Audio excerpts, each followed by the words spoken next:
Entonces, el petróleo superficial mayor, que va a ser importante porque va a corresponder a la secreción lagrimal, de ahí que alteraciones a nivel del oído medio pueden generar también trastornos a nivel, o sea, sequedad a nivel de los ojos, ¿no?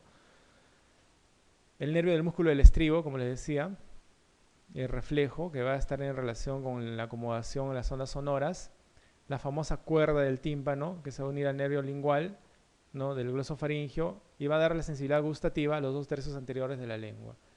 Entonces, los 2/3 anteriores de la lengua están inervados por el facial, rama sensitiva, ¿no? Sensibilidad gustativa, no sensibilidad motora, sensibilidad gustativa, ¿no? Entonces,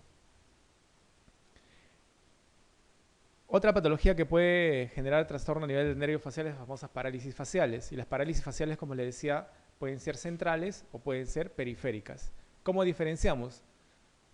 La parálisis facial central no va a haber afectación de los músculos frontales y en la parálisis facial periférica sí va a haber afectación de los músculos frontales. Esa es la única diferencia. Por eso es que cuando nosotros tengamos un paciente con parálisis facial debemos decir que cierre los ojitos y al cerrar los ojos vemos si se frunce la frente, ¿no? Si se frunce la frente, central. Si no se frunce, periférica. Y en ambos casos va a haber desviación de la comisura hacia el lado enfermo, ¿no? Entonces, ¿qué nos puede generar? Recuerden que el núcleo, el origen real y aparente del nervio facial se encuentra a nivel del surco bulbo-protuberancial. Entonces, es lógico que cualquier lesión que se genere en esa zona va a generar parálisis facial central, ¿no? Tumores, la mayoría de las veces está generado por lesiones vasculares, ¿no? Virales como la poliomielitis, esclerosis múltiple, ¿no? Y como les decía, aquí no va a haber compromiso de la región frontal.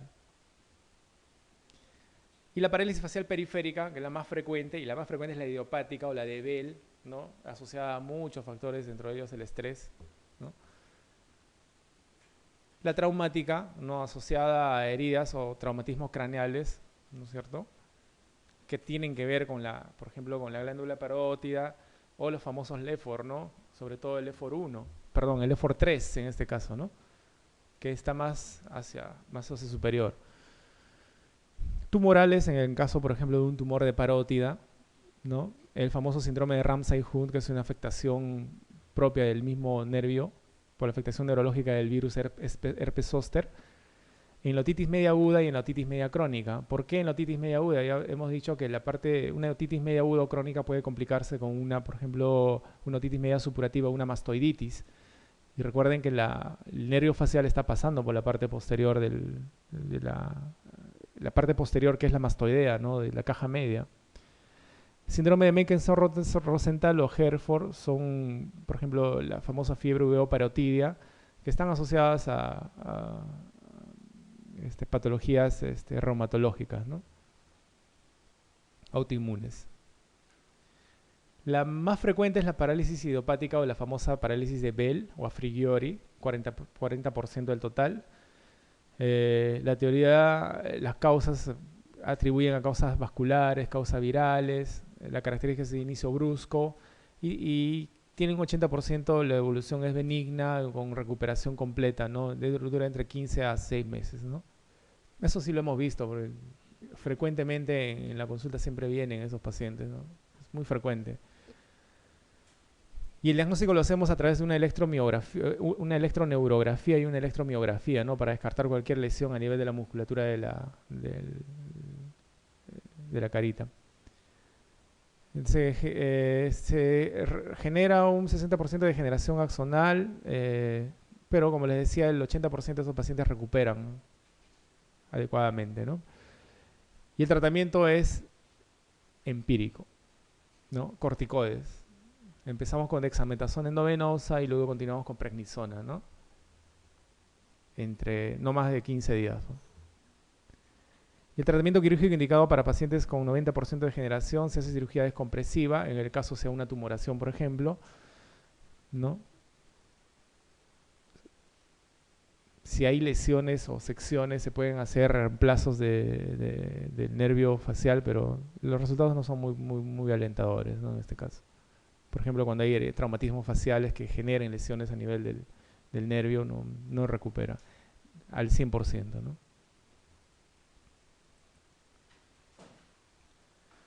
Bueno, la tercera pregunta refiere, la enfermedad de Meniere se caracteriza por todo lo siguiente excepto. Recuerden que la enfermedad de Meniere tiene un síntoma característico. En realidad es una triada, ¿no es cierto? Pero muchas personas refieren al Meniere como vértigo, el vértigo de Meniere, que es el síntoma característico y patognomónico que debe tener la enfermedad de Meniere. Además de hipoacusia y tinnitus, o sea, sonido.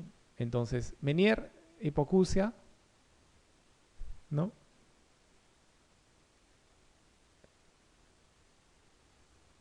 Vértigo y tinnitus. Y el Meniere se genera porque va a existir una alteración en lo que va a ser el volumen de líquido endolinfático con el perilinfático, o sea, un hidrops linfático, ¿no? Entonces, si estamos hablando que tiene que ver con el hidrops linfático, ¿qué tipo de hipoacusia generará el Meniere?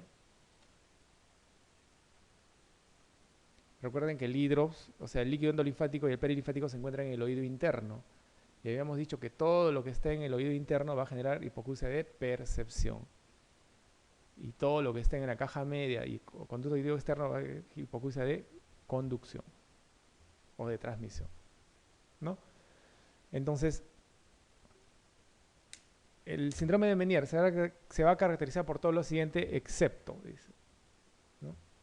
Crisis de vértigo rotatorio, sí, existe crisis de vértigo rotatorio, ¿no? Vamos a hablar un poquito después de lo que es vértigo para más o menos orientarnos, ¿no? Entonces, hipoacusia neurosensorial con reclutamiento mayor de sonidos graves. Habíamos dicho que la hipoacusia es neurosensorial, o sea, de percepción, ¿no es cierto? Porque hay afectación del oído interno. Afectación bilateral en el 15 al 20% de los casos, ¿no? En este caso se trata de un vértigo periférico, ¿no?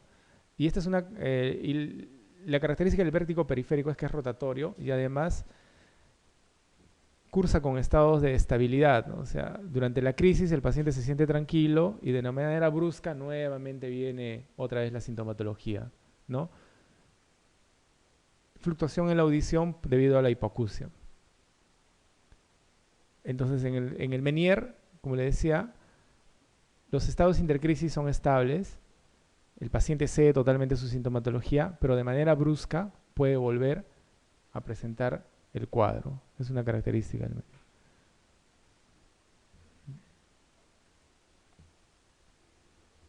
Entonces, el vértigo, una sensación ilusoria de desplazamiento, ya sea del individuo con respecto al medio o del medio con respecto al individuo, ¿no? Sensación de giro, oscilación o hundimiento, que puede acompañarse de desequilibrio o un cortejo vegetativo.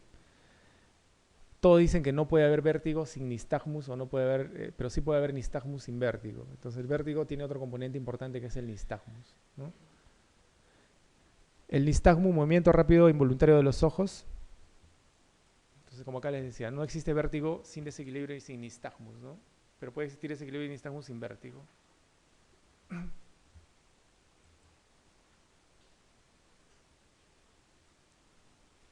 Entonces, las causas de vértigo, las periféricas, el paroxístico posicional benigno, muy frecuente. El vértigo tiene que ver, además de tiene que ver con la mirada, o sea, el reflejo ocular también juega un papel importante, la musculatura cervical también juega un papel importante, ¿no? La neuronitis vestibular hace referencia a una inflamación, ¿no?, de la parte vestibular del octavo par. Recuerden que el octavo par tiene una rama que es la vestibular y la otra que es la coclear. El nervio octavo par se llama vestíbulo coclear, ¿no? En la enfermedad de Meniere, como habíamos visto, ¿no?, el neurinoma del acústico hace referencia a un tumor del octavo par. Acá sí va a haber afectación de los dos ramos porque estamos hablando del octavo par en sí, no solo del vestibular. Traumatismos craneales, ¿no?, que tengan que ver con la caja media, por ejemplo, fracturas del peñasco. Y las fracturas del peñasco pueden ser longitudinales o transversales. Sobre todo las transversales van a tener este tipo de lesiones. La artrosis cervical y algunos fármacos que pueden generar esos vértigos periféricos, ¿no? En el área de cirugía, por ejemplo, el famoso metronidazol, ¿no? Genera esta sensación de vértigo y el tramal, ¿no? Cuando se aplica endovenoso, generan estas sensaciones de vértigos. Y los vértigos de causas centrales, ¿no? Podemos hablar ya de lesiones vasculares que ya tengan que ver con el área central del equilibrio, que se llama la zona cerebelosa. Una insuficiencia vértebro-basilar, por ejemplo, puede generar esto, por insuficiencia cerebelosa, ¿no? Un accidente vascular de origen obviamente vértebro-basilar, la esclerosis múltiple, un tumor de fosa posterior que tenga que ver con todo el área cerebelosa, traumatismos craneales que rompan la tienda del cerebelo y genere lesiones en esa zona, ¿no? Y algunos fármacos, ¿no?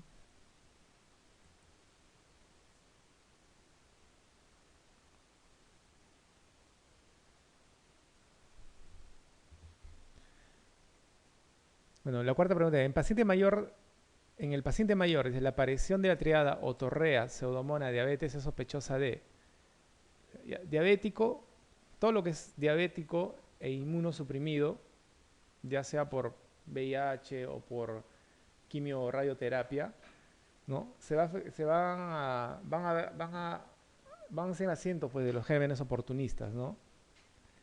Y ahí ya tenemos que pensar lo malo, pues, ¿no?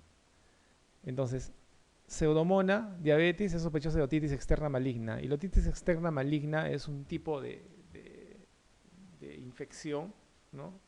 Que se va a generar por la pseudomona como germen, pero que solamente va a ser afecto los pacientes inmunosuprimidos, ya sea diabéticos, como les decía, pacientes VIH o pacientes que reciben quimio y radioterapia, cuya inmunosupresión hace que se colonicen estos pacientes, ¿no?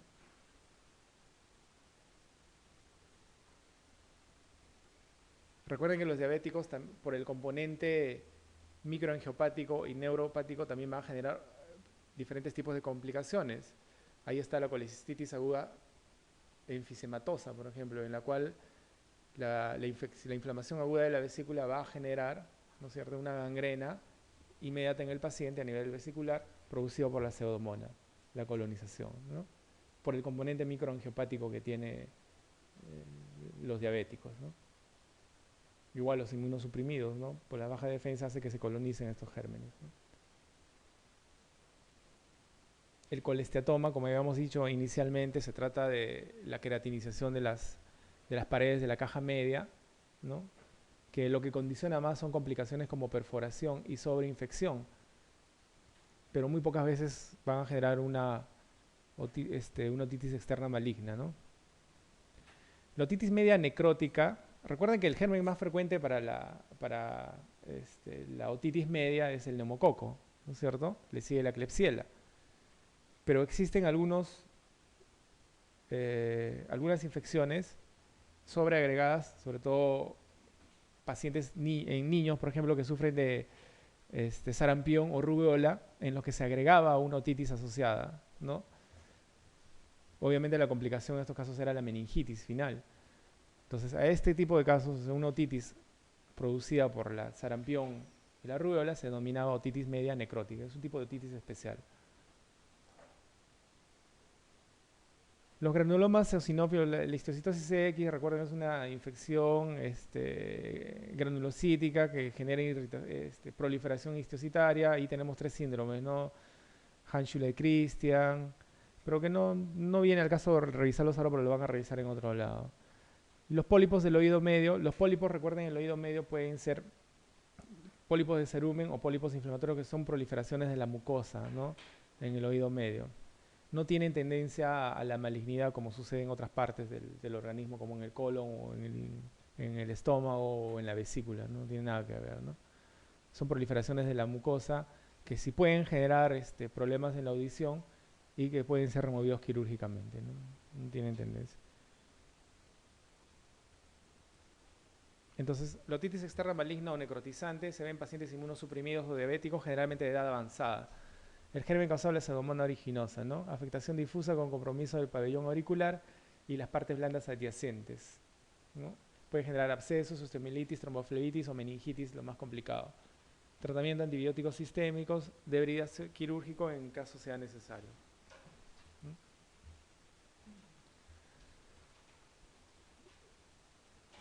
A ver, señale cuál de las siguientes estructuras no está contenida en el oído medio. No está en el oído medio. Más fácil. Martillo, yunque y estribo, sí está. ¿No es cierto? La rama timpánica del quinto par craneal. ¿Cómo se llama este nervio?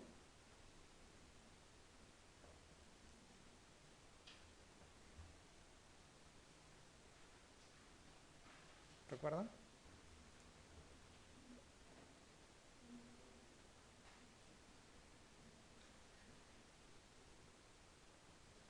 Existe una rama que viene a través de la trompa de Eustaquio, ¿no? Claro, el tensor del tímpano se llama. El tensor del tímpano venía, ¿no es cierto?, por la trompa de Eustaquio hacia la cara anterior, ¿no? Y que luego progresaba para unirse hacia el músculo del martillo, ¿no es cierto? Entonces, básicamente este par no se encuentra en la caja media, sino estaría como componente de la trompa de Eustaquio, a nivel de la pared anterior, pero no necesariamente dentro de la caja del tímpano, ¿no?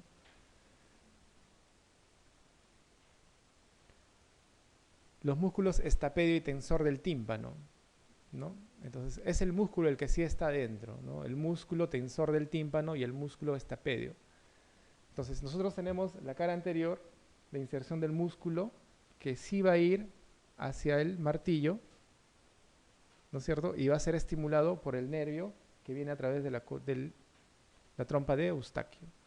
Entonces, es el músculo el que está contenido dentro de la caja, no el nervio, ¿ya? Lo mismo sucede con el estribo, ¿no? El músculo del estribo se inserta en la pared posterior y de ahí se dirige hacia el estribo.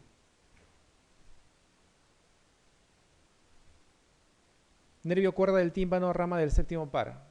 Sí hemos dicho, ¿no es cierto? La cuerda del tímpano que se genera en la pared posterior atraviesa la membrana timpánica en la parte superior para llegar hacia la trompa de Eustaquio y transcurrir para llegar a dar la sensibilidad gustativa a los 2/3 anteriores de la lengua.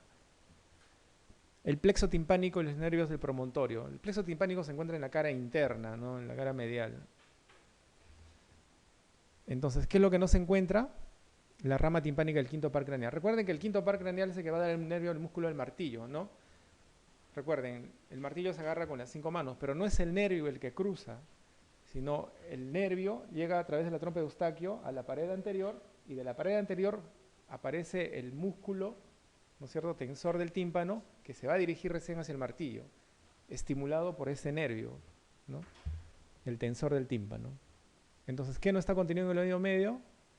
La rama timpánica del quinto par craneal, o sea, tensor del tímpano, o el músculo del martillo.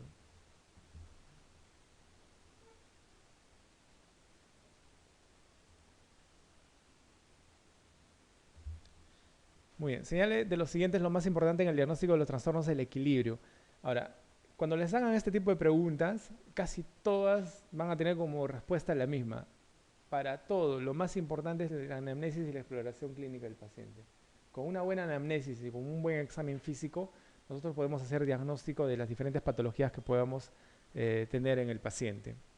Entonces, trastorno del equilibrio podemos medirlo de dos maneras, ¿no es cierto? Las famosas pruebas,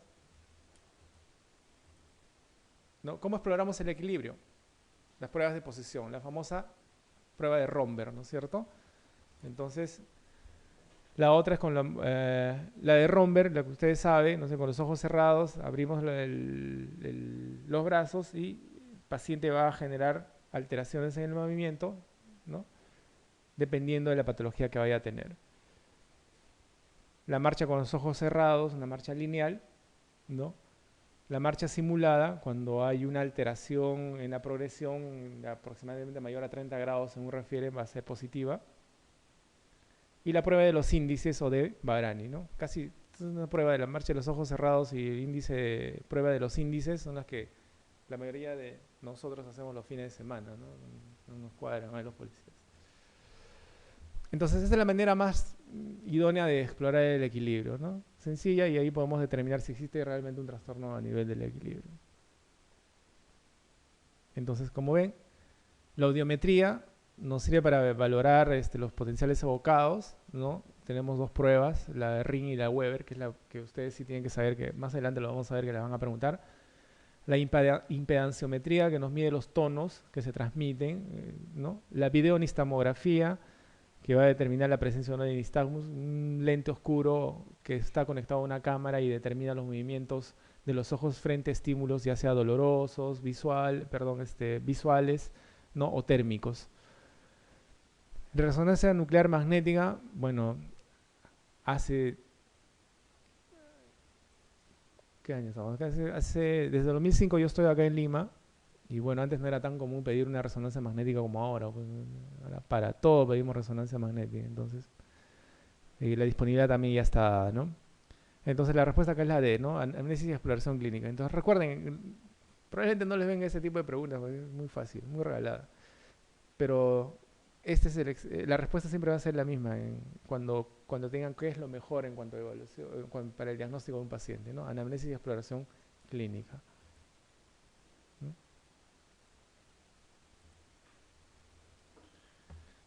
Entonces, dentro de la audiometría, nosotros vamos a tener las famosas pruebas audiométricas, ¿no es cierto? Y las dos famosas pruebas que siempre nos preguntan en los exámenes, las famosas pruebas de Ring y las de Weber.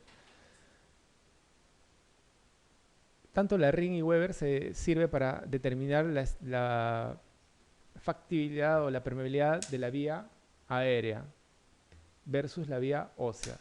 O sea, estas dos pruebas nos van a determinar si la hipoacusia que tenemos es de transmisión, ¿no es cierto? Un Ring negativo, transmisión. ¿Y cómo se Ring? Así es, ¿no?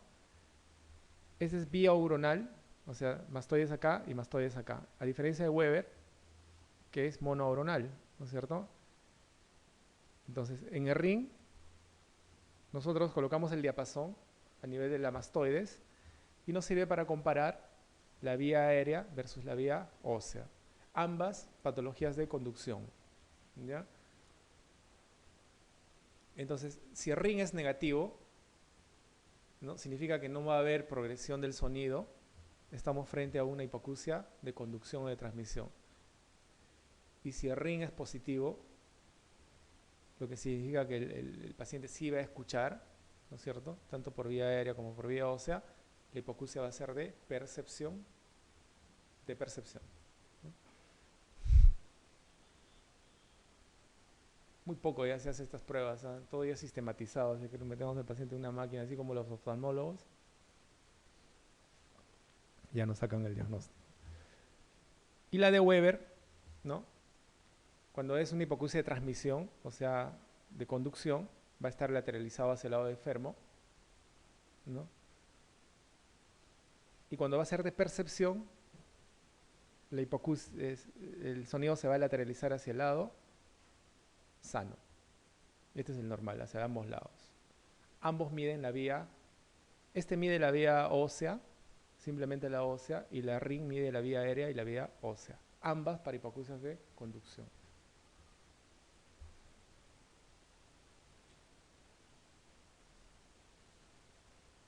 Entonces la prueba Ring negativa es propio de las sorderas de transmisión, ¿no es cierto? En percepción el Ring es positivo, porque se escucha.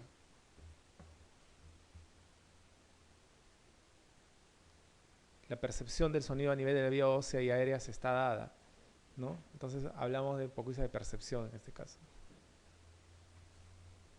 En las de percepción recuerden que el Weber está tirado hacia el lado sano, y en las de transmisión Weber está tirado hacia el lado enfermo.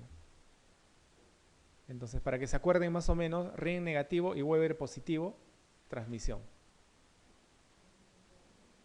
Ring positivo y Weber negativo, percepción. O sea, al revés. Tumores del acústico, dice. Ahora, los tumores del acústico, ¿no? Como son patología propia de los nervios, va a ser tumores de percepción, ¿no es cierto? La cofosis, que van a ser lesiones a nivel de la cóclea o el caracol, oído interno, también va a ser patología de percepción. El Meniere da una hipoacusia de percepción por el hidrops en lo linfático que genera, ¿no? Entonces también la pregunta le puede venir así, pues no solamente de transmisión o percepción, sino les van a venir patologías. Por eso es que ustedes tienen que enfocarse, ¿no? Todo lo que es oído medio y oído externo, transmisión. Todo lo que es oído interno, percepción. Ese es el enfoque que tienen que dar cuando hablen de hipoacusia o sordera, ¿no?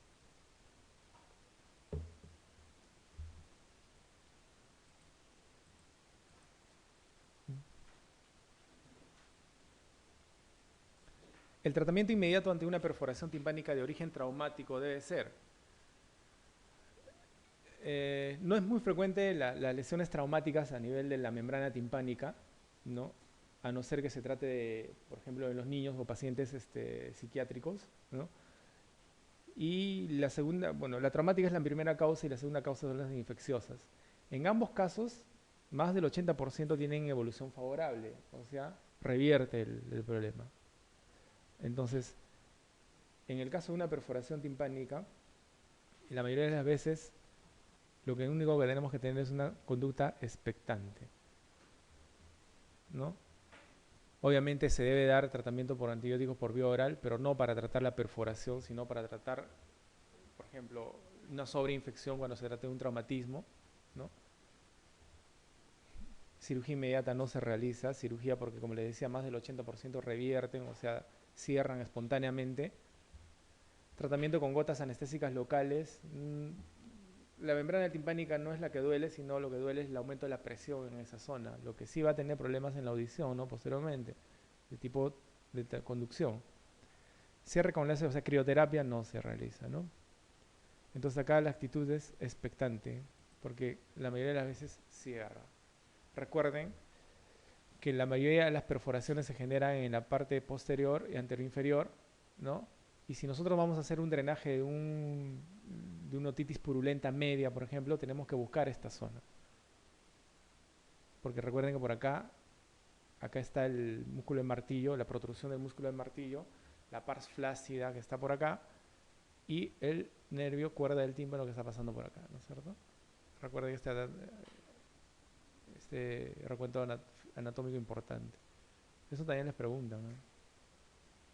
La cuerda del tímpano es rama del facial, ¿no es cierto? Y acá está la pirámide luminosa, que es lo que vemos brillante y lo que debemos de ver. O sea, ¿qué debemos buscar cuando hacemos la otoscopía? Esta pirámide luminosa, que es la que nos va a determinar la indemnidad de la membrana timpánica, descartando cualquier proceso inflamatorio dentro de la caja timpánica, ¿no?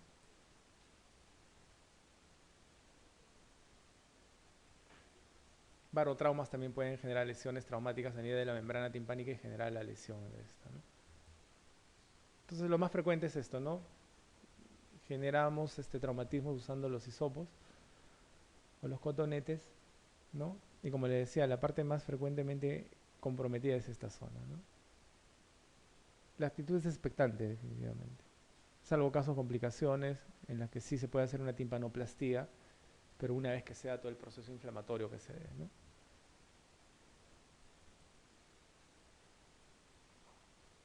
Entonces, la otitis externa maligna, ¿qué es? Ya habíamos hablado de esto, ¿no es cierto? Es una infección del conducto auditivo externo asociado a inmunosupresión, ¿no? Un carcinoma espinocelular sobreinfectado del oído externo, no. El carcinoma espinocelular o los escamosos son los más frecuentes a nivel del oído externo, ¿no? Es el tumor maligno más frecuente. Un carcinoma vasocelular sobreinfectado del oído externo. Los vasos celulares son tumores malignos frecuentes de la pirámide nasal externa. O sea, en la pirámide nasal vamos a encontrar bastantes vasos celulares. Y son esas lesiones oscuras, negras, que parecen hemangiomas, que aparecen en los surcos nasogenianos o en el dorso de la nariz, ¿no es cierto? Aquí en los vasos celulares el tratamiento definitivo es la resección y luego, sobre todo la resección. Si la resección te da bordes libres, el tratamiento termina. El paciente no va a quimio ni a radio, ¿no? Entonces el tratamiento acá es positivo. Entonces, un carcinoma vasocelular sobreinfectado del oído externo, no. Los vasos celulares son más frecuentes a nivel de la pirámide nasal, ¿no? La enfermedad de Bowen sobreinfectada. La enfermedad de Bowen también es una lesión queratinizada asociada a carcinomas espinocelulares o epidérmicos, ¿no? Que tienen una tendencia congénita. Un proceso infeccioso del oído externo secundario a un tumor parotídeo, no, ¿no es cierto? Más adelante vamos a hablar que los tumores parotídeos más frecuentes son los benignos, ¿no? No son malignos. Mientras más pequeñita es la glándula salival, mayor el componente de malignidad de las tumoraciones. Mientras más grande, son más benignos, ¿no? Un proceso infeccioso que aparece con mayor frecuencia en los diabéticos, inmunosuprimidos, pacientes que reciben quimio y radioterapia, ¿no? Entonces la respuesta es la E.